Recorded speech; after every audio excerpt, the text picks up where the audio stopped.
Oh, welcome. We got the people here. You gonna let the world see you do this to me, Sid? You gonna let the world see you? Why you only just watch my face mail, B? You just watch my face mail. I sent that like 2 weeks ago. Yeah, I just come about on the house party. Yeah. I can't remember why I sent it. Oh, I sent it as a happy birthday. Wasn't it? Yeah. Wait a minute. So that was a month ago. Yeah. Normally because we are. I mean, normally I be on the podcast with you and you would say what's up, you might have missed. So I wasn't even thinking about it. You know what's funny? Same way I did Libra season, I could have did what you Aquarius? Yeah. I could have done Aquarius season because I got a homeboy, the other dude on the podcast, the one that does the sound, he's an Aquarius. His birthday is like, I think February 8th. Okay. Yeah. Okay. All right. You gotta come visit me though, man. Yeah, I'm gonna get out there for sure. And I'm actually coming out there. There we go. It ain't gonna be for like a year or so because we planning a trip to Disney in about a year and a half. I feel you. You know what? If you do that in a year and a half, I probably will jump on that because she got a niece out here that'll probably be old enough to enjoy Disney. Hear ye, people. It'll be like 4. What's going on, everybody? It's your boy B-Tom CEO. Holla at your boy, man. We are on live on another episode on Up and Up. As y'all can see, sweet baby Sid is not being user friendly to me right now. I am currently prepping a bottle, so y'all will have to bear with me. Y'all could have been doing anything, girls. Y'all could have been rocking. You decided to come kick it with me and her. She like, I'm dominating this whole podcast. Sir. She hijacking this motherfucker, man. Look. Like, I know you thought you had a podcast, but we got a podcast now. Yeah, this is our podcast for sure. That's a for sure right on. The Up and Up with Sid. Look, to all my Facebook followers, to all my YouTube subscribers, welcome. To everybody else that's listening for the first time, welcome. Y'all, it is a pleasure and a treat. I have missed y'all. I have been on vacation, and I've missed this little one right here, but she is giving me the business. Look, so. You want to tell the listeners all of that? Your mama gonna call me and be like, "What you doing with my baby?" Look, we got a lot to recap though, man. Look, I want to talk about Coming to America. I want to talk about All-Star. I want to talk about Las Vegas. I want to talk about a lot of these things. I want to talk about Megan and Harry. We got a lot to tackle, man. So, first, the most important thing I'm tackling is this right here. So, with that being said, how was you gentlemen's week? How was the weekend? How's everything going? Life is great. Look. Yeah. Well, I'm here, so. I mean, on the during the on the up and down, I told you about my weekend, my excursions, which will not be spoken publicly because I don't know y'all like that. But if you hit me up every once in a while and have a conversation with me, I might tell you more about my life. It's kind of interesting, you know what I'm saying? That's why I got to sip on this drink on a motherfucking Thursday. Touché. I was just telling them I got some goofy ass stories, like, and I don't even know how goofy my stories are because I just don't think about my stories sometimes. But I was just telling Brian about how in Detroit you kind of develop a little bit of an edge about you and a little bit of like you got some caution. You know what I'm saying? So I was in Atlanta this past weekend for one reason or another. I don't know. I wasn't supposed to be there, but I was there. And while I was in Atlanta, I was definitely looking around a lot. And the reason is because when you grow up in Detroit and you fuck around and like just be having sex in the back of a car or some shit like that, and then you look up and there's a nigga walking to your car, you start thinking about some things. You're like, wait a minute, what's this about to be? Am I about to get robbed butt ass naked? Is that about to be what's happening? Am I about to be standing in the street butt ass naked about to get robbed at gunpoint? No, this is Detroit. I'm not playing with this situation. You hop out the pussy, you hop in the driver's seat, you drive the fuck off. That's what I did. Because I ain't playing with that shit. But you know what I'm talking about. I hear you. Yeah, man. But being from Detroit, You done hopped out of many a window in the fucking deep, dark ass hoods of the woods. Yes. You like you say, growing up in the D, you grow up, you learn how to keep your head on the swivel. You learn how to read a situation. Yeah, There's man. been times where I've been in places and I've seen guys staring, and I'm like, wow, this isn't a safe situation for us. We need to get up out of here. Yeah. You learn all that at a young age. So. Yeah, man. Like, I think the world doesn't fully understand Detroit boys. Like, they know niggas from New York. They know niggas from LA, you know, Compton. They know niggas from Miami. They know them fucking dirty South niggas. They know those Nelly boys or whatever the fuck you call them, Midwest niggas. But don't nobody really know about Detroit dudes because all they really got is like Eminem. And I mean, I guess that's a Detroit dude, but like he lived on the other side of 8 Mile, and that's something y'all don't even know what we talking about. Right, yeah. Like it's 8 Mile, but it's like Warren 8 Mile. It's not like, you know what I'm saying? No, the big difference is a $60,000 house and a $150,000 house. Lord Jesus, so, across the street from each other, nigga, across 8 lanes. So yeah, it's a different 8 Mile. You cross 8 Mile, it is a different 8 Mile. Yeah. It's not the black 8 Mile. I feel like we on the up and up in the D right now. I feel like Detroit boys really talk about some Detroit right now. Detroit, see, the good thing about Detroit is that, man, you know, like we so well respected all over the globe just by saying I'm from Detroit. You know what I'm saying? Like there's nothing more fulfilling than somebody be like, man, so where y'all visiting from? Detroit. Oh man, wow, Detroit. You either don't say, oh wow, the roads is messed up. Oh wow, you know what I'm saying? It's pretty dangerous up there. You guys got to be careful. You know, so it's a lot of the Motor City. Oh wow, exactly. Oh, the Motor City. Oh, the 8 Mile. 8 Mile. Yeah, you know nigga, 8 Mile. And let them visit one time and be like, man, I went to L. George's Coney Island. Oh, that L. George's, man. Look, is that still around? It's the first thing they're gonna ask you, man. You know what I'm saying? It's all the time, man. That's what it's all about. You know what I'm saying? Yo, y'all got Coney Island up there? Oh shit. Yep. And like to them, like I tell the person, like a chicken and waffles is y'all version of Coney, and it's still don't hold a candle to that. You know what I mean? A lot of people don't even know Coney Island is in Detroit like that. Like they know about Coney Island in New York, but they don't know about Coney Island in Detroit. It's so much people don't know about Detroit that I feel like we could teach, we could tell. Oh, for sure. We can educate them for sure. Like Coney Island would be like. Don't speak violence.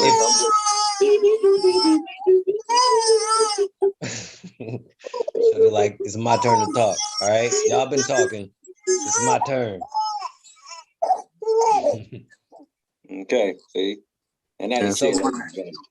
Coney Island is like if every single McDonald's you went to had a totally different menu, right? Just every single one. Like this McDonald's ain't like the other McDonald's. We different. All right, we got, and you could tell us what they got, and we'll try to make that play. But we got, and this is your Coney Island. So like, ain't not one of them the same. They ain't the same all over Detroit. They just their own thing. They all got the same name. You know what I'm saying? With another nigga's name attached to it. You know, JT's or TJ's or whatever the fuck. Yep. International. You know what I'm saying? It's always some Onassis. Shout out to Onassis, where I used to work. Nigga, cash only. So, yeah. My bad. I'm talking too much. Y'all go ahead and talk.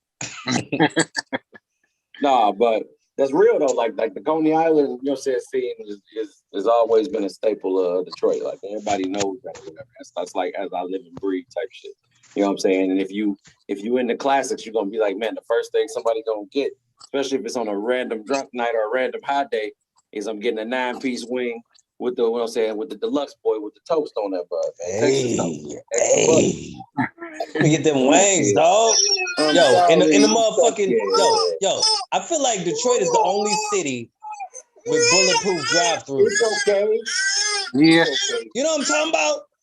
I don't know no other city with bulletproof drive-through restaurants. Like the whole, like, just think about the concept of a bulletproof restaurant. Like you walk in the lobby and you can't access the back. Like you can't just walk around to the back. It's bulletproof. She been asleep the whole time. Yeah. That's Coney Island's in Detroit. That's true. Yeah, that's crazy. Like bulletproof be for the bank. The bank be bulletproof. That's how you know the motherfucking Coney Islanders is making some money. Them motherfuckers is like, nah, we gonna be bulletproof now. We ain't fucking with you niggas. We'll feed y'all, but we ain't fucking with y'all. I can't tell you how many bulletproof Coney Islands I've been to. Bulletproof Coney Island is serious, man. You need those ones, man. Yeah. That's because motherfuckers in the city be wilding, dog. They want to ride through the drive-thru and put a gun in the window and shit. Nah, we don't do that here. Nigga, just get your food and go. Look, we don't get down like that. All right. Jesus Christ. I got everything where I needed to be. All right, we're good with that. Okay. Woo. Baby Sid, y'all. Look, so shout out to Baby Sid. Shout out to Baby Sid, man. Look, so we gonna go ahead and get this thing cracking right off the top, man. Look, I'm finally plugged in. I'm right where I need to be at. Everything is straight. Look, so as y'all know, I was on vacation last week. We were in Vegas. You know, Vegas is, you know, one of our stomping grounds. You know, if you've been following me this whole time, you know how much I love going to Las Vegas. Well, can I pause you right there real quick? Oh shit! What? Shout out to mom-in-law for making sure that y'all as like brand new parents can still live y'all life. When I heard about that, I was like my favorite fucking thing. Like mom-in-law is like, yo, if y'all want to travel. We got the baby and go to Vegas. Like that was like my favorite shit when I heard about that. So I'm so glad y'all made it to Vegas this weekend. Yeah, shout out to my dupes, you know what I'm saying, Pop, for making that happen for us. Look, you got that together.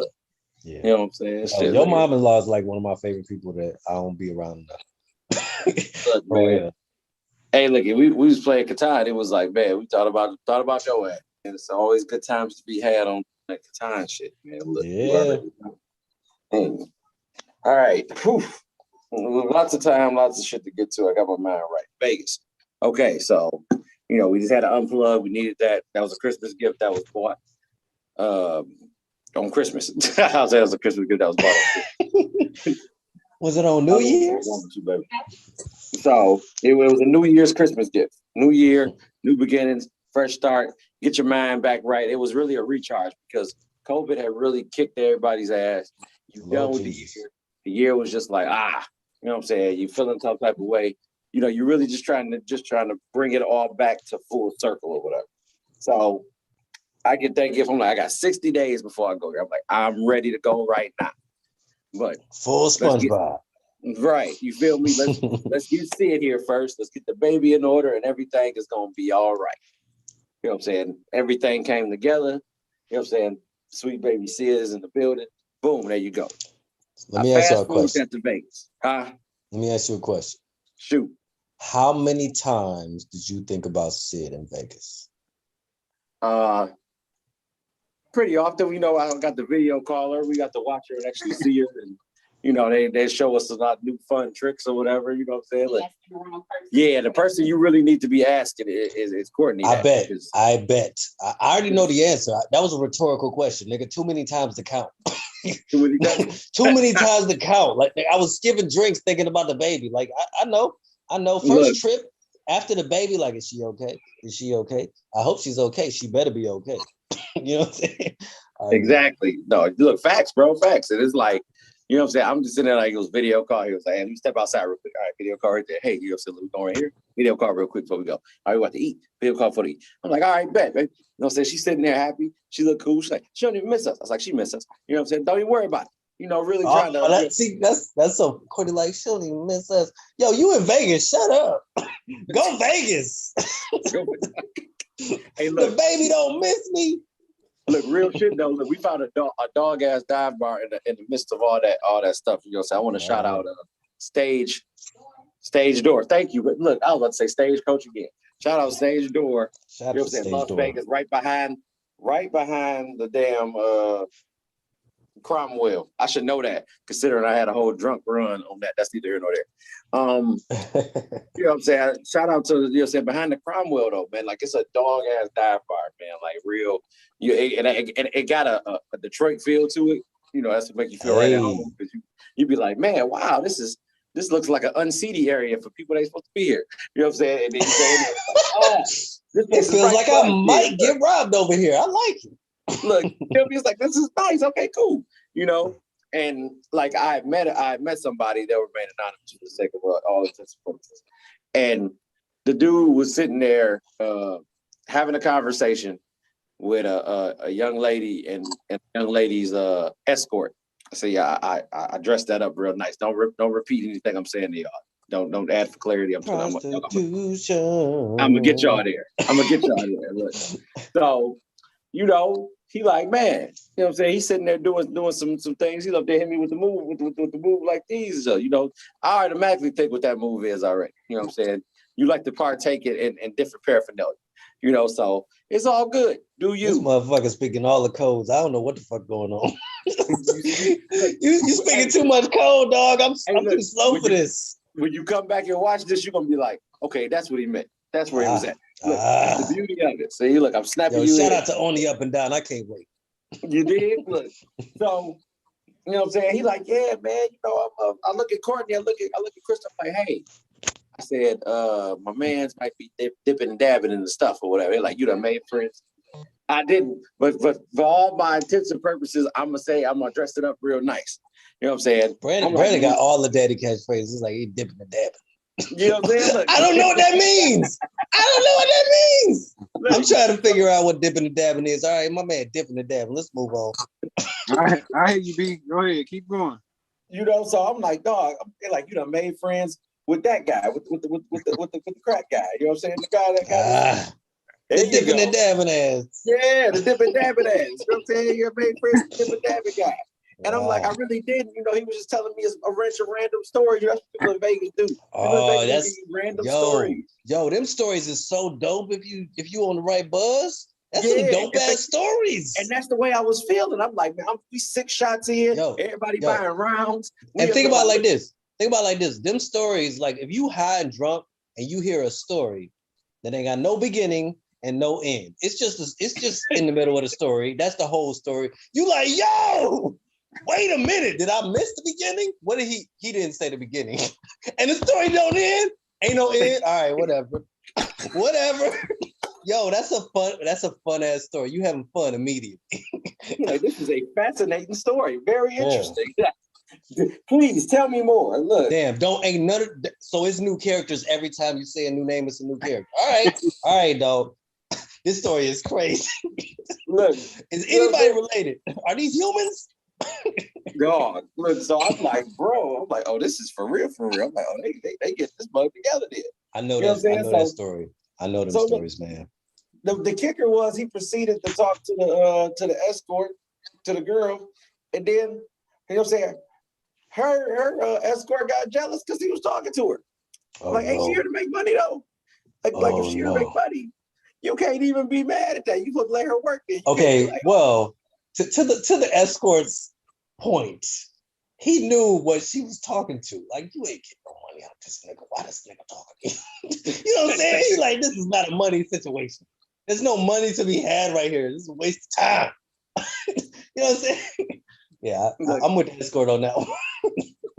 You know what I'm saying? So I'm like, damn. Ain't nothing but buttons in this nigga's pockets. Come on, while you talking. Ain't nothing but buttons in them pockets. And he buttons to nothing. Ain't no buttons on his clothes. Buttons to nothing. But that made me think though that like all people that's like out here doing like escorting and stuff ain't built to be pimps or whatever, man. Like they ain't got the hardcore element. What if he was taking her out to be nice then? Well, it was a she. The pimp was a she? The pimp was a she. Yo, did you just tell a story about a female pimp? Yes. Nigga, that's crazy. That's crazy. That was the kicker. Crazy. I'm bringing it all together. Oh, that's crazy. I didn't even know pimps. Like I didn't know female pimps be in the streets like that. I thought they did everything by phone. I thought female pimps were like female pimps are like the ain't no real female pimps in the streets. Yeah, the original like work from home, it's COVID out here. It's crazy out there. I ain't going outside, nigga. I'm working from home. You make phone calls, I pimp you from the phone. I will pimp you from the phone, but I'm not going out there. Put all 3 of y'all on the stroll right with all now. them niggas. With all them niggas. You know how many niggas is out there? I'm not going out there. I will put all 3 of y'all on the stroll right now. I love it. I love you, baby. I love you. This nigga said all female pimps pimp through phones. I don't know. I ain't never heard of a female pimp in the streets. Ain't no female pimp sitting in no pimp ass car. You ain't never seen a pimp car. You ain't never seen Pimps Up, Hoes Down? Huh? You ain't never seen Pimps Up, Hoes Down, Big Lex? Is that a movie? Rest in peace to Big Lex, man. That's my favorite female pimp, Big Lex. Big Lex is a beast. Yeah, she was a beast. She was a beast. Y'all talking about imaginary pimps, man. I'm talking about real pimps. It's a documentary called Pimps Up, Hoes Down. And there's a female pimp in that? One of my favorite documentaries. Okay. So I'm just not educated. That's all this is. This is the lack of education. This is my ignorance on my sleeve. I apologize. It's mad female pimps out there. I can't wait to meet them. I feel don't you feel the disrespect in that? No, I'm honestly, I'm playing. I don't want no problems with no pimp of any sort. Male, female, Jedi. No, thank you. I don't want no pimp. You call them Jedi. Hey, it's gonna be some pretty chick that's gonna roll up on you like, yeah, you got a problem, cuz, and then slap the shit out of you. Yo, listen, don't do me like that, because I'm going to the strip club tomorrow, and I know it's gonna be some pimps in the building. I don't want them problems. They'll be like 75 or 150. Like, excuse me. I'm like, what? What does this have to do with me and my situation, nigga? You better say a number, nigga. You better say a number. You better say a number, and you better say the right one. Why am I being pimped right now? I was just here to have some drinks and see some ass. What did I do?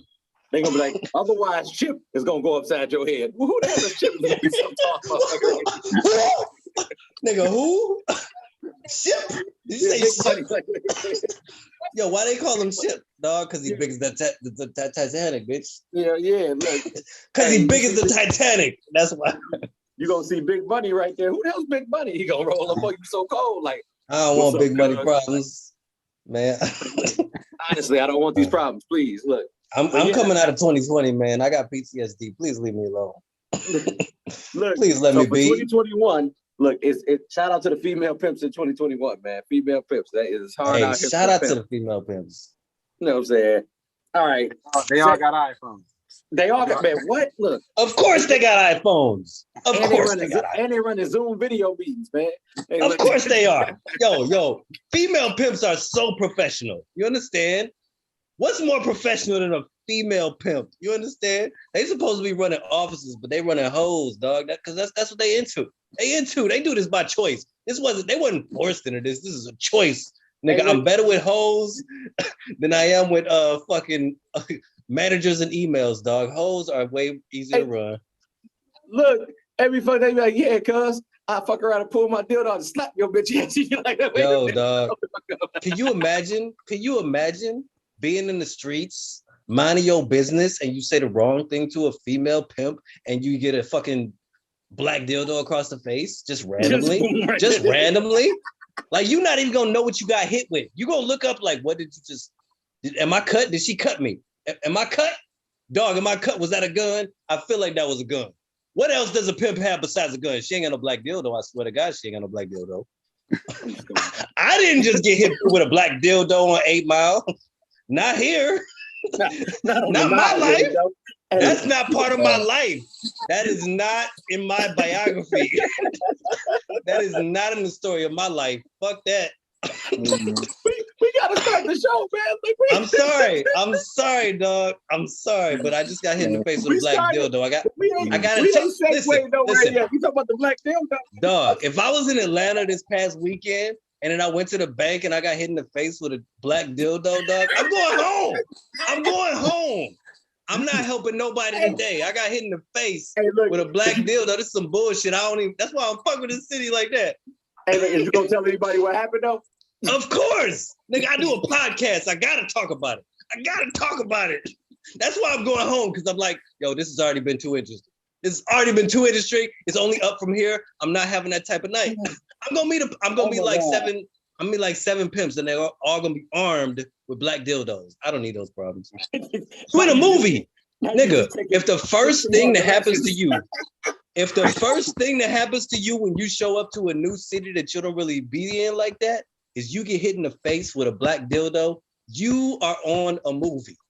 This is a movie happening. Yeah, This you is the definitely beginning about to of get a Goofy movie. for sure. Hey, You're supposed to turn back now. Because if you continue forward, nigga, there's other black dildos along this night. There's mad black It's gonna dildos. be P Valley 2.0 on your ass. Yo, man, I heard one story about a pimp dog. It's I can't remember the girl's name, but it was all in a Twitter thread. I'm sure mad people have seen this, but it's a whole Twitter thread about this girl who came from Michigan to Florida. She flew to Florida or whatever, and in Florida she meets a whole ass pimp. And nigga, this is like a real he's a real pimp. He's like a pimp. You know what I'm saying? Like the type of motherfucker that you don't look at him sideways and you don't say the wrong thing because he'll pimp you right there. He'll become one of his hoes. That's how he rolls or whatever.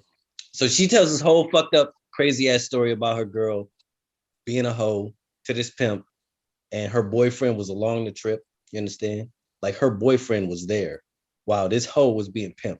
So she's fucking mad niggas, and also the pimp fucked her right in front of the boyfriend. And this is a Twitter thread. This is a thread on Twitter. This wasn't a movie. It's about to be a movie. I think they did making a movie out of it or whatever. But this is like just a girl telling a story on Twitter. And it was so crazy that it went viral, became popular. And like I follow old girl. She got her OnlyFans and she's pregnant right now. She's doing good. So is it for her OnlyFans doing good? Or yeah, her I might as well shout her out. Her name is Zolar Moon, ZOLAR_Moon. Find her on Twitter, dog. She tell the whole fucking story, and that shit is wild. It's so wild. And they making a movie out of it, and I can't wait. It's about her life, right? Like she's the one that it's about she didn't get pimped at all. But it's about just this wild ass weekend that she had with this other girl that she used to strip with, and she was being pimped. So she comes to Florida, tries to make some money, and shenanigans ensue. Yeah. All right. Look, so this is a hell of a segue right here. My bad, man. So, you know what I'm saying? Without further ado, All-Star Weekend was last weekend. We got to shout out the winners and the losers of said All-Star Weekend because it was a lot of people that took an L last weekend. We're gonna start off with the women first that went down there and didn't have return flight money to get home. Girl, what was you thinking? Man, what? Look, you got to set up a GoFundMe to get home. You are truly not built for the streets there. You know what I'm saying? The streets of definitely not the streets of Atlanta. Listen, look, that's right. How you know. That's how you know the women that flew. Like a lot of these women that flew to Atlanta, they wasn't about that life. They part-time hoes. They not full-time hoes. You know what I'm saying? Like this is not what they do. This is the thing that they do. They got a job. Like, I know I'm about to get in trouble. I'm about to get in trouble. Hey, boo.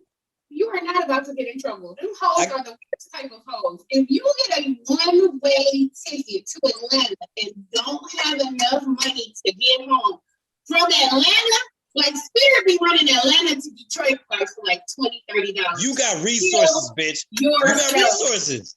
Your pussy is trash. If you can find nobody to give you a 40 ball to get home, seriously. That's period. That's insane. That's on baby. Yo, she thought she flew to Atlanta because she thought she had that WAP. Turns out she had that dog get COVID. Yeah. Yum Shots, ladies and gentlemen. I feel the way. Shout out to Yum Shots. See, that's when you fly to Atlanta. That's when you fly to Atlanta because you think you got that WAP. But you find out in Atlanta, you got that tap. You got trash ass pussy. Obviously. Bitches will want to get home, baby. Sell enough trash so you can make it home. Who's selling trash, dog? Who ain't nobody selling trash? You can't even get on the Greyhound. Everybody don't want it.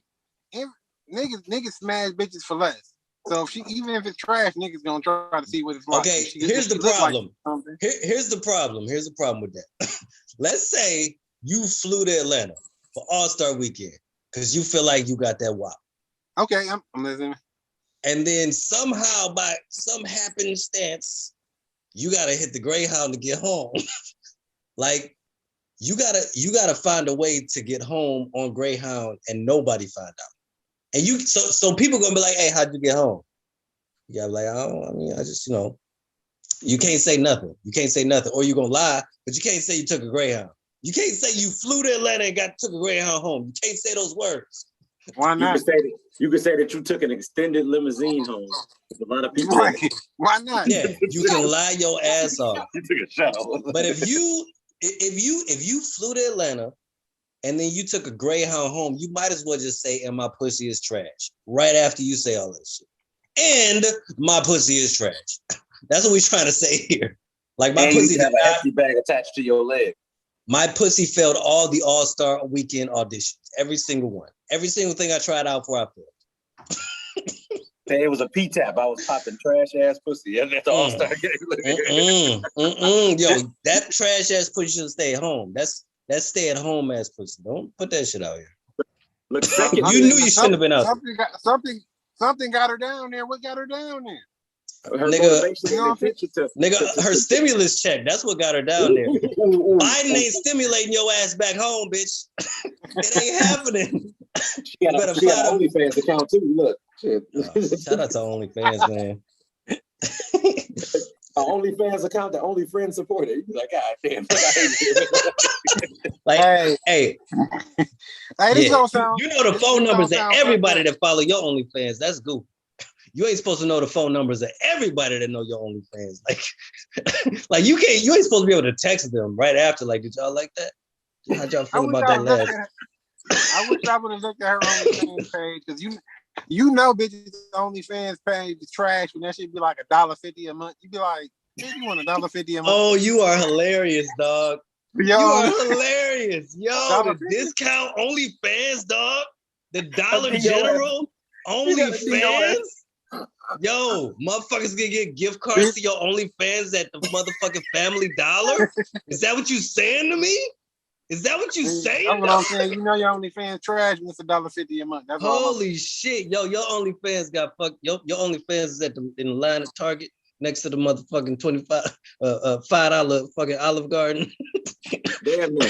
$5 right now next to the candy. Shit, yeah, between the $5 Olive Garden and the $5 TGI Fridays, nigga, that's $5 for your OnlyFans. That's what you're getting for Christmas, dog. Hey, look, soon as she go live, you got the foggy ass bathroom mirror and that bitch. Like, this is some bullshit. Yo, you know what's funny about this whole conversation? At some point, I'm probably get canceled, and this conversation gonna come back up, and I'm gonna be, I don't know what am I hoe shaming? I'm hoe shaming right now. I'm hoe shaming, and I'm gonna get canceled in the future for hoe shaming. Yeah. We gonna get on, and it's gonna be YouTube guidelines and shit. They're gonna be like, yeah, y'all remember this show on this day at this time? Man. And it's gonna be like, man, we was just talking to y'all. We was just having that wasn't even me, dog. In 2021, I was not myself. I was not myself in 2021. I was having a rough year. Look, I'll be like, look, the COVID crisis had really dealt a blow to my psyche. My mind was out. I don't know what to say. It's like I said last podcast, dog. I said, what did I say? Everybody is broken but healing coming out of 2020. Nigga, we all got PTSD. Yep. Everybody got PTSD after 2021 should be a free year. Like, we should all just be able to do whatever the fuck, because last year was too much. Shout out to Jay Allen. Luther said, her album. Say. Luther Vandross said never too much, but he did not make it to 2020. 2020 was too much. Look, 2020 was too much, but well, it wasn't too much. Is this All-Star Weekend shit? It wasn't too much, man. It was just enough for the people that couldn't make it back home, man. So look, the moral of this story for y'all is this, man. If you got trash, twat, don't go up the block. You know what's fucked up? Sometimes you don't know till you get on the plane, baby. Sometimes you don't know how trash your shit is until you land and that nigga don't pick you up from the airport. Like, if he don't pick you up from the airport, you know your shit is good enough to fly you out, but you're gonna have to Uber to the crib. I'm not showing up at the airport for you. Look, you are on the wrong side of history if you don't get picked up from the airport, man. Like you are already fighting the losing battle there. You got an uphill battle to climb, baby. Yeah, that's the indicator, ladies. If nobody picks you up from the airport, you should probably just get back on another plane, go back home. You wasting your time. Look, you have discredited your worth by leaps and bounds. Look, you were not worth the shuttle. You got an Uber. You know what I'm saying? That Uber, and you got to pay the fee. You are already off to a bad start there, man. Look, you are not. Shit. You are not Yeah, you know, one of two things. One of two things, right? Either your pussy is trash or the motherfucker you flew out with for is trash. One or the other. Either might be a way, little bit you of need to both. go Might be a little home. bit of both. Damn. Might be a little Yeah. bit of both. Either way, go That's home, the- bitch. You ain't safe. You ain't safe. You are not Look, safe. Look, You and your so- trash pussy are not safe in this place. so segueing into to another fun time or whatever. Look, you know what I'm saying? We can now speak on this because I've officially seen it. I know y'all have seen it too. You know what I'm saying? Oh. Coming to America released on Coming Amazon to Prime last Friday. America. You know what I'm saying? And originally when I was on vacation, I had read a lot of people that had something bad, really bad reviews to say about the movie. Mhm. I watched it I for like myself. I actually liked it. Yeah, I like Hey, it. my nigga. Yeah, What about you? See, to review it though, it tied in a lot of different I'm saying recurring storylines that it brought other movies in to the damn movie there. Like, so if you were a fan of Eddie Murphy and you were a fan of Coming to America and you were a fan of Trading Places and you were a fan of a lot of other artworks that he did, then you'll be like, okay, I see where all the messages come from in the movie there. If you didn't see none of that, or you're not a fan of good humored comedy back in the 90s, then kill yourself there because clearly Man, you just ain't got a good eye or ear for Hey, anything. I love that energy, baby. If you a bitch ass motherfucker, then you watch that movie and you have problems with it. Yeah, because you had to actually watch Hey, Eddie Murphy fuck your movies to shit, know what- dog. We grew up on Eddie Murphy, dog. Don't disrespect Eddie Murphy like that. Yeah, he made some bad movies. This nigga trying now, dog. He trying. And we all saw Dolomite. We saw Dolomite. This nigga is working again. Yeah, like And he's he will literally be doing funny stand-up while right he's now. working. He was Yeah. supposed to be doing stand-up this past year, but 2020 happened. So he's like, fuck it, I'm gonna give y'all a movie at the crib, bitch. He gave us a movie at the crib, a sequel to one of our favorite movies, and a bunch of us is like, I don't think I like that. Shut the fuck up. Shut the fuck up. Like you like Chris Rock right now, man. Like, that's what you're Bruh. Chris Rock right now. You Yo, are in. I am. Listen. bag I of mixed am the shit right male reincarnation of Whitney Houston. I am every man. You understand? And every man is me. I am every man.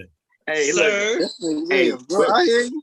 hey, swing for the fence, cuz. Let's go swing for the fence. That's what I'm That's why I talking ain't about. supposed to smoke on weekdays, dog. I be wilding on weekdays when I smoke. Oh man, Smoking's supposed to be a man, weekend like, thing. it was insane though, man. To read the reviews, and I'm just like in the back of my head, I'm like, used to be the same people that would say, you know what I'm saying, that, you know, like, oh well, DC. No, I like DC. I ain't gonna use DC. Shout out to DC. They say like, you know, like even Kevin Hart. Like Kevin Hart has funny moments, but Kevin Hart has, dog, that's a great example, dog. like, dude, and they'll be like, man, Kevin Hart was so funny, and this was so funny, and that. And it's like, to me, Kevin Hart is a better stand-up comedian than he is a better like movie actor. You know, like he's like, you know, his movies. You know what I'm saying? Shout out to you for getting the bag. You know what I'm saying? But it's like when you're doing movies, it's like, man, like we used to seeing you from one perspective, and then I'm seeing you in this one, and it's like, yeah, that's not Yo, the I'm gonna say it like this. Somebody I follow posted like, yo, why I'm not supposed to like this movie? I gotta love everything black. Which I understand that you might feel that way. However, if you don't like something, just you don't like something or feel negatively about something, you know what you could do? You can shut the fuck up and continue living your life. You ain't gotta tell everybody how you feel about that shit. Don't nobody give a fuck how you feel about it, nigga. If we liked it, we don't hear about you not liking it. We don't give a fuck. Continue living your not liking shit ass life and be all right. That's fine. So like when people come out and talk about Kevin Hart, which I thought was a great example, and the fact that they didn't feel like this movie measured up to the original, but you thought it was gonna measure up to the original, the most classic black movie in American history. It's called Coming to America, and it's about a black king. Yes, nigga, it's a fucking classic. Nothing is gonna meet that. Nothing is gonna measure up to that. It's like one of Eddie Murphy's best movies. Period. We know that. And you want this one to be right at that same level automatically. You don't want it to grow on. You want to see it once and just think it's going to be what it is. No, bitch, that's not the way things work in this motherfucking world. So he gave us as much as I felt like he could give us in a sequel to a movie we all love. Nigga, this was a gift. and we didn't. So many of us don't want to take it as a gift because we want to run out here giving our motherfucking 2 cents. Because everybody can't wait to spend their 2 cents, dog. Everybody got 2 cents, and that motherfucker is burning a hole in your pocket. I got to spend this 2 cents. I got to give it to somebody. Who need this 2 cents? Who needs this 2 cents? Nigga, nobody wants your 2 cents. Keep that shit in your pocket and continue living your life. You know what I'm saying?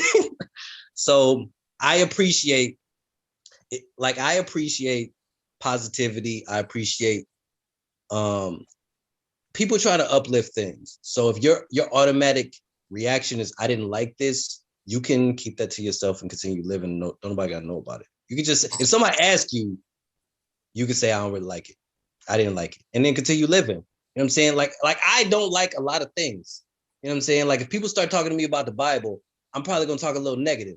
But I'm not about to sit there and unleash on everybody because everybody ain't got to like what I like. It's fine. It's not my thing. It's not That's my the thing. beauty of having a difference of opinion or a difference of likes and dislikes like that. That's what makes the world interesting. Like I don't gotta like everything that you like. People's opinion has become their religion. Ooh, okay. Look at you, cuz. All right. That's some high shit right there. That's some high shit for sure. Yeah, man. Look, but it's the fact though. People's opinion has become their religion, and they will die on that mountain. And that shit rhyme? How that shit rhyme? Look, God damn.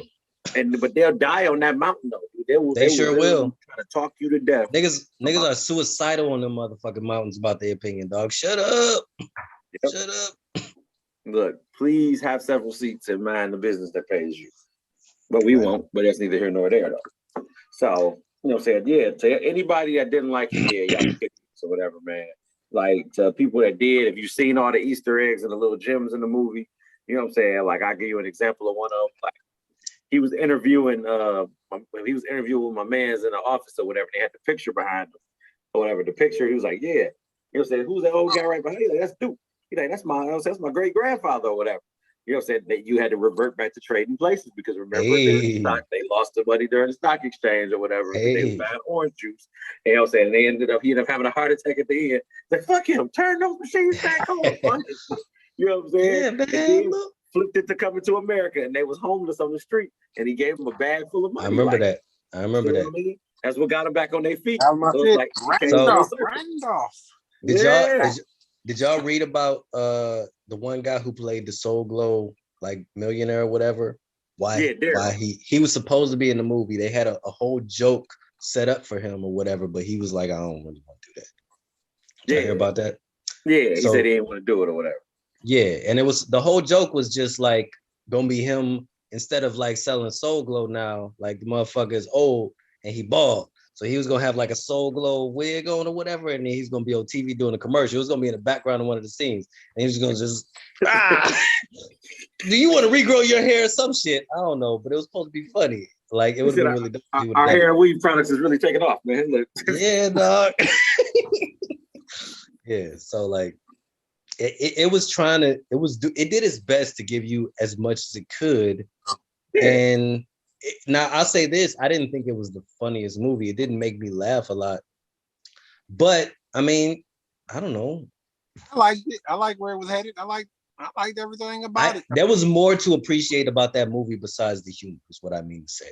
Like when we watched Black Panther, there's no comedy. There's maybe a couple of funny scenes in Black Panther, but it's a drama. So we watch it for the drama, and we can appreciate that. Well, I would say that Coming to America, you can't really look at it as a comedy movie. It's just a continuation of something that we love, and it's trying to give you more of that. And there's so much to love about Coming to America besides just the comedy. I mean, it's a movie about a Black king, period. So if you hating on a movie about a Black king as somebody Black, what the fuck is wrong with you? Who the fuck hates on a movie about a Black king? You know what I'm saying? It's Remy Rock out here, ladies and gentlemen. Look, Remy Rock. No, I just like honestly, this shit got really close to my life. I've had conversations very recently with people who had these feelings, and I had to avoid the conversation because I just don't like telling people how dumb they are to their face. It's just so not nice. It's not a nice thing to do to really just. You just gotta let people be who they are. Hey, it's one of them things, man. Look, say B, I heard you about to say something, man. What you got? What you want to put anything on top of that, man? About the movie? Yeah. No, I just like I said, I dig the movie. A lot of people didn't like it. What did you want it to be? You know what I'm saying? I mean, they wanted it to be hilarious. You know what I'm saying? Like you know how much we love Friday, how much we love the original Coming to America, because to us, there's so many funny things and things about that movie that are what made it classic. So they wanted to get all of that at that same level, at that same capacity. And it's just not like, it's not the same Eddie Murphy. Eddie Murphy is not in his prime. So he brought in as many comedians as he could in order to try to give you that. And these are popular comedians, you know what I'm saying? But it still wasn't meant to be funny though. It was meant like that. This movie meant to have a point. It showed like he had his own ideas or whatever in part one. You know what I'm saying? Even when his wife was telling him, you said you was gonna change things or whatever. Now you just there's a message. That's a message. So this movie, it had a message in it or whatever, and it pushed it. I think it pushed it home for just for people in general. It was just a dope movie. It made black actors look good. Yeah, you know what I'm saying. You saw Wesley Snipes having fun. They cracked jokes. It was a feel good movie for black folks. I put it like that. And that's technically the second movie back to back that Wesley Snipes and him worked on or whatever, because he was in Dolomite too. He was in Dolomite. So he got a good rapport with Wesley Snipes. Wesley Snipes getting basically back into the lane he belongs in after everything that happened with the tax evasion and all that stuff, whatever. Yo, you know what's fucked up? Wesley Snipes. I hate to just start talking about racism, but Wesley Snipes deserves the same comeback as Robert Downey Jr. This motherfucker is supposed to be like all the way back in that guy again. You know what I'm saying? Like, you see how big Robert Downey Jr. became when he became Iron Man, because he got them roles even off his bullshit.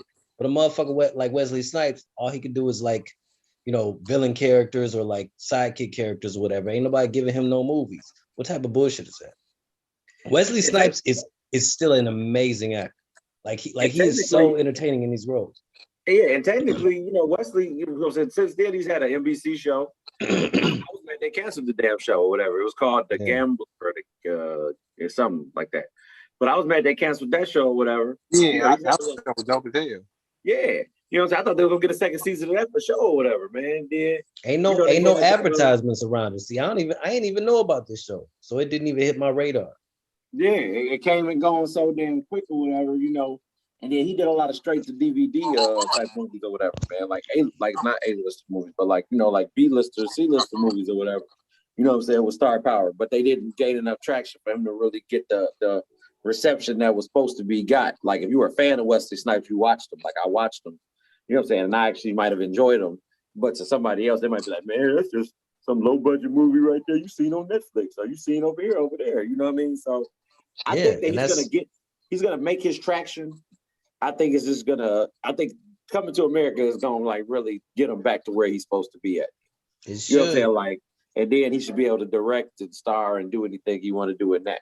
I thought she was in there with her the whole time. Hey, you know what they need to do? What they need to do another New Jack City. Dog, what? No. Right. No. Nino Brown died, right? Of course he died. Boy, he got to come back to life or something. I don't know, man. He gotta survive somehow. Didn't Ghost die like 30 times? You can come back. So New Jack City 2 need to come out, and Nino Brown need to be back. Maybe I don't know. I'm gonna write the script. Right. How you gonna say it? Well, he didn't die, but he fell into a coma and then he woke up and then how did he die? How did Nino Brown die? He got shot and fell over the balcony. Okay, and nobody saw him hit the ground. Nobody saw him. Okay, so he got shot. Okay, so he got shot and he fell off or whatever, but he fell into like a rice truck. I don't know how niggas survive balcony falls. He fell into something. Man. He was in the courthouse. He fell into a pillow truck. In the courthouse? He fell into. There was some pillows being stored at the courthouse, and he fell into those. Okay, and And then, and then they patched him up and they got him out of there. And then he just gonna show up like, I'm back, bitch. I'm back to run this city. Look, the pillow truck was conveniently located in the lobby of the judicial hall that they were having his trial in. Hey. Yeah. Yeah, dog. I guess. I don't know, dog. So look, okay, so I'm still developing this idea. So it's gonna be a crossover movie, right? So it's gonna be Wesley Snipes back as Nino Brown in New Jack City, crossed over with what's the movie with Terrence Howard played the pimp? Hustle and Flow. It's gonna be a New Jack City Hustle and Flow crossover, and they both gonna meet each other and they gonna have problems at first. They're gonna be like, hey dog, I don't fuck with you like that. He's like, I'm a pimp, or I'm a drug dealer. I don't fuck with you like that. For some reason, they're gonna have problems. And then they're gonna end up being friends, and then they're gonna build an empire of drugs and hoes together. The fact that you thought about this though. I just thought about this. And that is just the most asinine thing I've ever heard. First and foremost. Yeah. Secondly, a pimp and a drug dealer come together. Yeah, dog. He's like, now we run the city. Hey, I do. He run the drugs, I run the hoes. Yeah, I sell drugs. When I sell hoes, well, we don't fuck with each other because of that. Your drugs is fucking up my hoe selling. Well, your hoes is fucking up my drug selling. We got problems.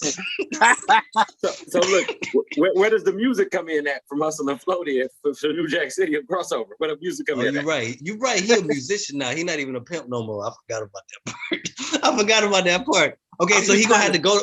He got to go back to pimping because his music career didn't take off because Drake took over the game. His type of rap just ain't popular no more. You know what I'm saying? Niggas like Drake showed up and was like, yo, we're not gonna whip them tricks no more, dog. We gonna love them tricks.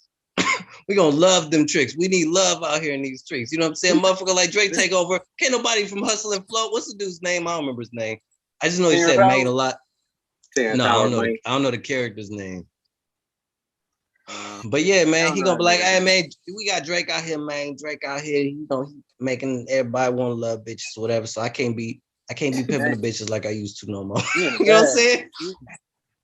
You and your bag tonight. So he gonna have to sell hoes again, and Nino Brown gonna have a problem with it.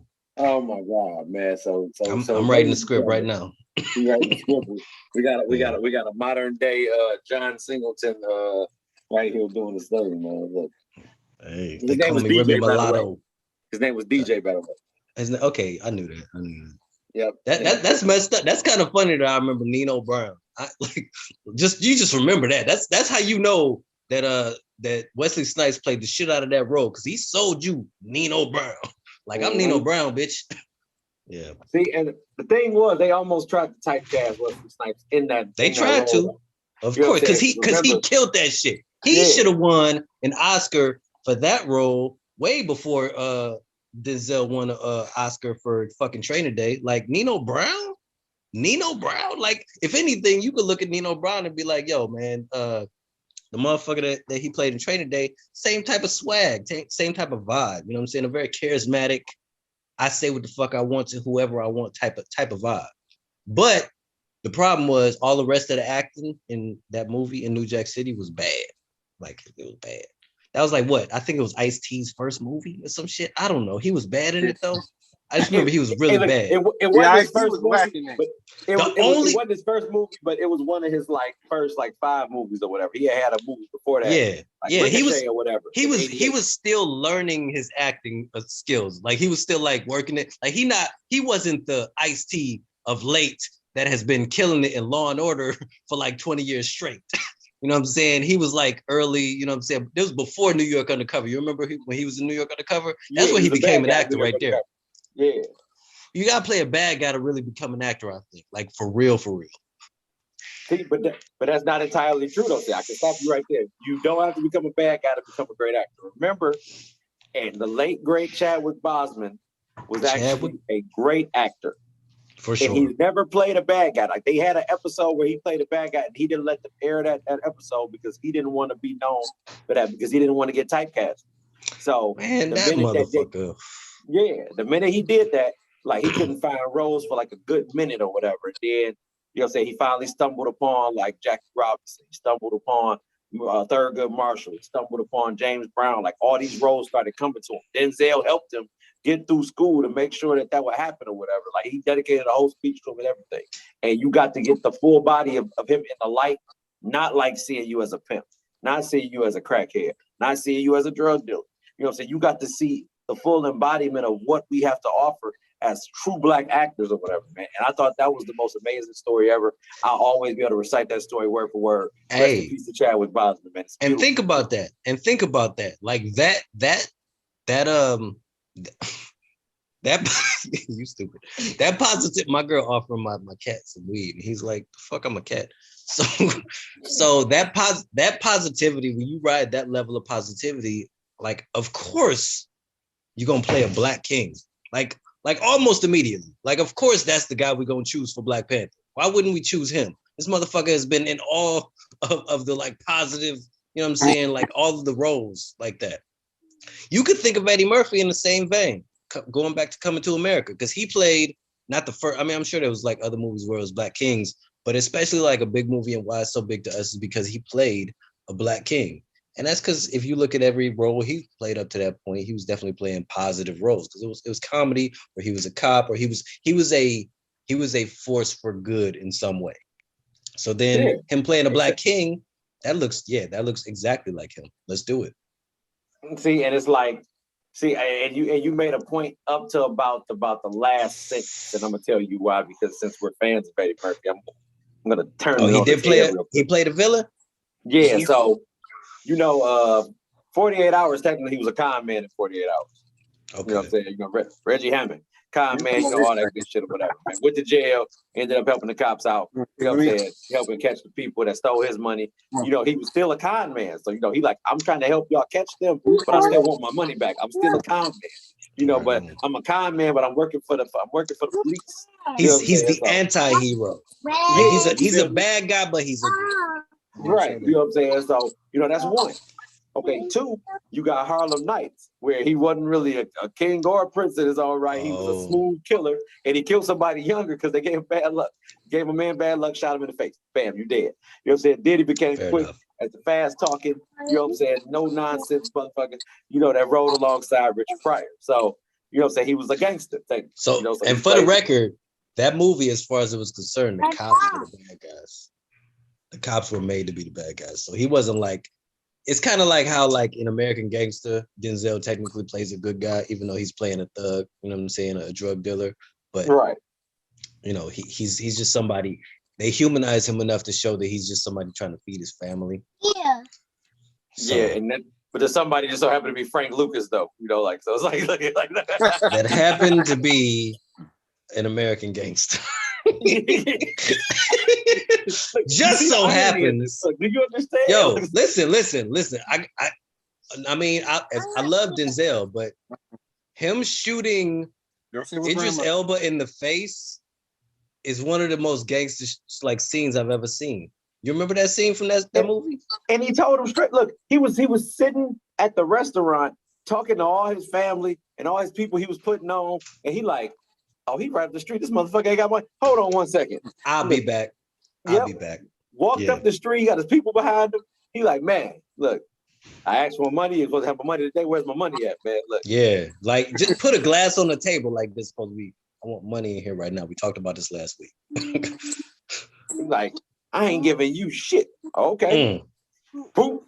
Yeah. 10%. Put his money in the jar, left it right next to him, and walked up. So like I was saying, before I was interrupted. Who can play, like, who could do some gangster shit like that in a movie that well, better than Denzel? You know what I'm saying? Denzel is not a gangster thug ass dude, but he's so good of an actor. He fucking sold that scene. Like, yeah, this is what I do. For all y'all know, this is what I do every day. Yeah, he embodied that scene, man. Like he came through that scene like a whirlwind, dude. Like you could tell his acting chops were in full form in that movie, and it was a lot of good actors in that movie. Like you want to hear something crazy? Idris Elba is a name now, right? When that movie came out, we was like, Idris who? You know what I'm saying? Like, because Idris Elba is like the closest thing I think to like a newer Denzel, maybe aside from like Chadwick Boseman, I think, and it's probably another one. but there's a few guys that kind of embody that strength as a Black American, or well, a Black actor, I should say, because Idris Elba is. And I'm gonna do you one better again. Let me see this. This is the beauty of this conversation, man. It's getting better, man. Look, so Idris Elba technically, you know what I'm saying, played a dog ass role in The Wire. Have you ever seen The Wire before? Oh yeah. He was Stringer Bell in The Wire. You know what I'm saying? That's when he became popular for sure. Yeah, he was before he became that guy. He was that guy. You know what I'm saying? So he was like how Ghost. You know what I'm saying? Pretty much was. Yeah. Before Ghost was Ghost. You know what I'm saying? And you know, a couple of missteps here and there, you know what I'm saying, ended up leading to his demise. And said, "Why? I won't spoil it for anybody that never watched it. You should watch it." I ain't know. You telling me he died, dog? That's fucked up. You weren't supposed to tell me that. I ain't see that part. No, you didn't see that part? Oh, damn. I mean, of course he died. Yeah, because you know, I mean, shit happens. You know what I'm saying? Look, but you know, the way he died was bold. You know what I'm saying? Like, but that's neither here nor there. See, you now you talking too much. Look, so but yeah, you know, like they had they roles in these certain spectrums of time or whatever before they became characters in certain movies. He'd be like, "Damn, that's so and so," and it's like, "Nah, that's so and so." You know what I'm saying? This right here is so and so, but he ain't this guy that was right there though. You know what I'm saying? That was pretty much Eddie Murphy's MO then. And then when Eddie Murphy got to the 90s, it was like, okay, I went from being a con man, I went from being a hustler, I went from being this and this and that. I was a king, and then I was a prince. That's what I want to say. He was a prince before he was a king, because you know, of course, King Joffrey Joffrey was the king. You know what I'm saying? It was his father. His father was king. He didn't become king. He got married. You know what I'm saying? Bam! Now you a prince. You still a prince until your father died, but now you a king because your father died, and now you got to choose an heir to your thing when you finally pass it on or whatever. But I'm rambling. So it's a bunch of niggas mad about a movie where Eddie Murphy became king. Pretty much. One of our legitimate kings of comedy, one of the people that we appreciate and respect the most as a comedian, gets a crown. And it's niggas that are mad. Let's not say they're mad. We're gonna say that they're they mad. Like the movie wasn't the way that they thought it was gonna be. The movie that they remember 30 years ago if they've seen it. Jay-Z said something really important. Check this out real quick. I'm gonna let you play with it. Jay-Z said, if niggas want my old shit, then buy my old album. Because I'm rapping about shit that I'm rapping about right now. If you want to hear some of that old shit, guess what? Go pop in Reasonable Doubt. Pop in Life and Times of Sean Carter. Go ahead and pop in Hard Knock Life. I made that for you. Firsthand. Right. You know what I'm saying? So this movie, that's funny that you bring that up. Made for somebody to be like, damn. You know what I'm saying? I want to see some new, fresh ideas. No, it was made to bring you nostalgia and give you certain, you know what I'm saying, feelings of euphoria that you remember from the first movie. That's it. Yo, I got a dope ass piggyback off of that because I was just talking about Jay-Z literally today about I didn't become a Jay-Z fan until the Black Album and forward. So everything before that I didn't have access to as a Jay-Z fan. Like I knew of Jay-Z, but I remember being mad a lot because he would say Notorious B.I.G. lines, and I'd be like, why does nigga always got to say these lines? You know what I'm saying?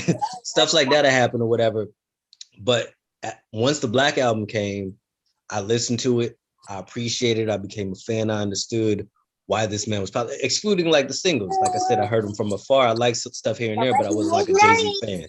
And then after the Black Album, I started to buy Jay-Z albums and play Jay-Z albums. Okay, so one more song. Before you continue, did you hear What More Can I Say? Yes. I'm gonna say a bar from it so I can make sure you grasp what I'm saying. He said, I ain't a biter, I'm a writer of myself and others. I say a big verse, I'm only bigging up my brother. I'm bigging up my borough. I'm big enough to do it. I'm that thorough. Plus, I know my own flow is foolish. That shit right there, you gotta understand that line. Okay. Listen, this is why I love you. So that's when I became a Jay-Z fan. I don't remember that line, but what I know about Jay-Z is that he definitely says big lines on a regular basis. One of the people that pointed it out to me was a young man named Nas, who said, how many of big lines gonna come out your fat lips? So I heard that, and then I thought back, I was like, oh, Jay-Z do be saying all them lines. Fuck that nigga. You know what I'm saying? So, but coming to the point where I started to appreciate Jay-Z and stop judging him from afar on some bullshit like a fucking hater. I heard him and I appreciated him as an artist that I could listen to. And then when you hear a big line come from him, you understand, you give him the benefit of the doubt and you understand that it's not, even without hearing that line. So I just knew that from that point on. Period. But you were still, in order to actually, if you heard the Black Album and then you liked that, if you didn't go back to Reasonable Doubt and give it a listen, you didn't do yourself any justice with Jay-Z. Nope. We already talked about this. See, you about to fall into the trap that Brandon just pulled us out of. I am not a Jay-Z fan as far as his entire career. I'm a fan of what Jay-Z was doing from the Black Album forward. I don't give a fuck about Reasonable Doubt, and I never will. Reasonable Doubt was I'll say the best this. CD ever. You gotta let me talk. I'll say this. I like songs from Reasonable Doubt. I like Dead Presidents. There's another one. But when I go back and listen to that album, he's not saying anything that I can understand because that's not my vibe. So when Jay-Z was talking from the Black Album forward, I could actually hear him and I appreciated what he was saying. I've gone back and listened to Reasonable Doubt. I ain't a fan. I've gone back and listened to Blueprint, which is his classic. It's okay. No, Blueprint was cool. It's okay. If I got to pick another album after Reasonable Doubt, and it's like put him in my top 5, I would have to put 444 up there. That's one of my. I don't even like that album. Man, that whole album is so hard to me. I don't even like that album. That album was giving out. He was giving out so much gems in that damn album. For sure. I would never. I'm not one of those people that be like, "Hey, Coming to America so trash. I need to tell y'all about it." I'm not about to sit here and talk about how much I don't love 444.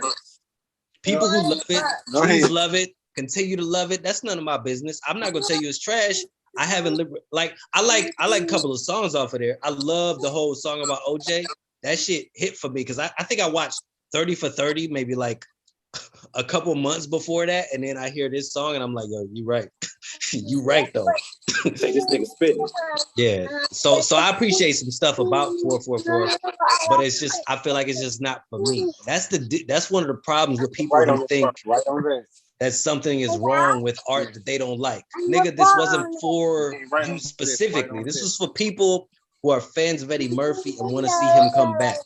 We love this nigga, so we want to see him talk his shit and make a movie, remake a movie that we love. You know what I'm saying? You can say the same thing about Bad Boys 3.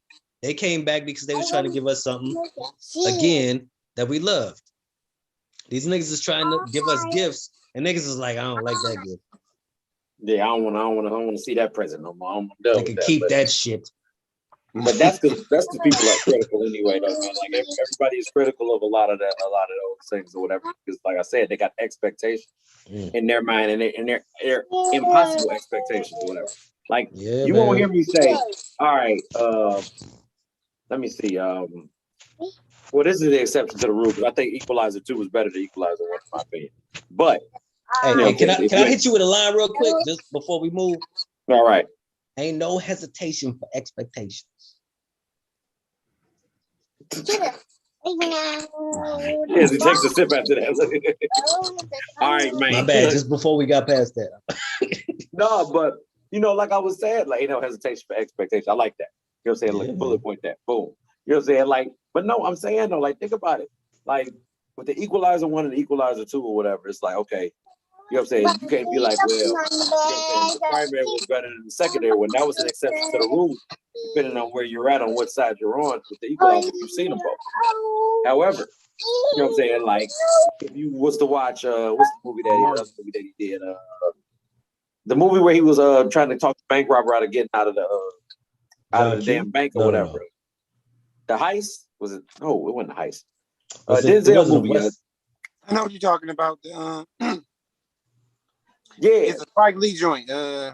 I don't know. And he's the negotiator trying to negotiate them out of the bank, and they gonna kill hostages. Oh, I know that fucking movie. Son of a bitch. I know exactly what you're talking about. Right. They made a sequel to that movie. I know that. Denzel was not in the sequel. The sequel was trash. And it was absolute garbage. It was a Who the fuck making sequels and taking Denzel out? What's wrong with y'all? You can't take Denzel out of the sequel, man. That Yeah, just don't like make sense. you know what this movie needs? Not Denzel, nigga. Throw that movie in the trash. What's wrong with That's like making a Pulp Fiction Part 2 and you don't put Samuel L. Jackson in. It's like Yeah, The, you gotta the put Inside Man. the Inside you gotta, Man. Come on, B. Bring it to your soul. Inside Man. Oh, man. It's Oh yeah, Inside okay, Man. yeah. Yeah. And they made a sequel, and the sequel tied in the first movie, but it still was trash. It was horrible. Yeah. And so it's like it's certain instances where it can work. It's other instances, most instances it doesn't work though. You know what niggas want? Niggas want Coming to America, but like no Eddie Murphy. You know what I'm saying? Like y'all don't deserve what the fuck he gave us. Period. Period, man. Look, and you know what I'm saying? We was going hit Megan and Chris here, but I'm gonna leave that to another time or whatever, man. Cause that's a whole nother. Yeah, you say you know nothing about that? Mm-mm. Oh man, look, we're gonna put that a bullet point, not save that or whatever. You know, I'll tell you about that in crosstalk another day or whatever. Man. On the up and down. On the up and down, you damn right. Look, that's our coin phrase on the up and down, man. Look, you know what I'm saying? We have kept y'all attention pretty long enough, and I feel pretty good about it. Besides our technical difficulties earlier. You know, I want to shout out Young Shots, of course. You know what I'm saying? I'm giving you all your delicious beverages. You know what I'm saying? Anything that you need, a bartender, you need a voice of reason, you need, you know what I'm saying, Jello shots, pudding shots, a shot of light, a shot in the dark. We give you all that, man. Everything. Look, anything you need and then some. And then we got the cheat code, you know what I'm saying, which is almost together. Look, COVID is horrible because delivery times is trash. We try to get the books. We try to work that out for y'all, man. Look, if you haven't ordered it yet, you need to order it. You know what I'm saying? Look, all these people on here that ordered it already. Y'all got to get with the program, man. This is big business going on. I got mine. Look, you did. Did you get yours? You know what I'm saying? Look, we got Touch Event. Shout out to Mr. Controversy. Man, he couldn't be with us tonight, man. You know what I'm saying? And personal matter to deal with. You know. But you know what I'm saying? Touch Events is coming, man. Look, we just trying to see what the governor gonna do about this whole restriction lift. You know, so we can really get these things rolling on that end as well, man. You know what I'm saying? Look, RDM transportation back on the road again. If y'all need to get anywhere in these friendly states or whatever, anywhere to and fro, high and low, they can get you there. You like to rhyme with that? That's good. See? Hey, and if you rapping, need no capping, baby. Come on now. If you need business cards, you need LLCs, you need DVDs and TVs. Look, JM Prince is where it's at there. And look, they can get you together too. You know what I'm saying? Look, anything that you need. If you're trying to start a business, if you just thought about a business right off the top of your head, you can call him on the phone right now. I got his number. Look, that's what we doing out here. Black business, black connections, black networking. I ain't forgetting nobody. I did, but you put it on my heart and not my head though. You know hey, I want to start a business. I want to start a business where people troll people who got bad things to say about dope black movies. Hey, look, call JM Prince. He gonna get you everything you need to get started. I'm calling JM Prince immediately. JM Prince, man. Look, shout out to 3TD. Shout out to Wild Wild Landscaping, man. You know what I'm saying? Look, we can't forget about those guys or whatever. Look, y'all know who we had on here last time I was on here. You know, shout out to Jay Out, shout out to Dime, man. These boys, they doing big things over there, man. We got some stuff in the works, man. Look, but I'm not gonna keep y'all too much longer. I got a question. Can I ask a question? I try to keep it short. Is it true that you can refuse a breathalyzer? Yes and no. You can refuse, but I forgot what the whole logistical underlying statement is between you choosing not to and then them actually being able to force your hand. So, matter of fact, give me 2 seconds. It's funny. You can keep on talking. I feel like black people need to know this.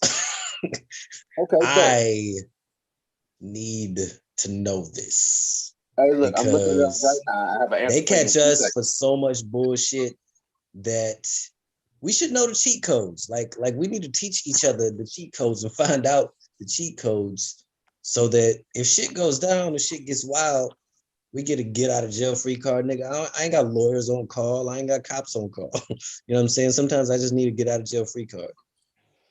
You know what I'm talking about. I know what I'm talking about. Yeah. All right. It says you can refuse a breathalyzer, but it'll cost you more in the long run. Larger That's what fines, they think. larger fees, longer license suspension, maybe possible jail time if it's not your first offense. You know what's so much better than all of that stuff? Not going to jail tonight. Nigga, I go home tonight and deal with that shit tomorrow. I'm straight. You said flat out. Look. Yeah. So that's that other bullshit that they put after that is them trying to trick you into a breathalyzer. Well, you could refuse, but you're probably gonna no. Why are you talking? Why are you talking? I refuse. Get the fuck out of my face. So refuse your breathalyzers, people. Live your best life. For real. This is some true story shit. I already told y'all the story. Yep, and technically, in an ideal world, if you refused both a breathalyzer and FSTs, the government will have no case against you except for the officer's testimony. Ain't that some shit? Somebody said, however, last time I checked, we do not live in utopia. Therefore, we must deal with the facts. If you consumed alcohol, the officer will be alerted to your red, watery, and bloodshot eyes. Smell of alcohol, slurred speech. That gives him reason suspicion that a crime has been committed. Hey, Mr. Officer, let's roll them dice. Mr. Officer, let's roll the dice. Hey, look, and on that note, don't crap out if you out here drinking and driving. Please don't. Please don't. Protect yourself. Protect yourself, please, man. Look, hey, another episode in the books. I love y'all. Be blessed.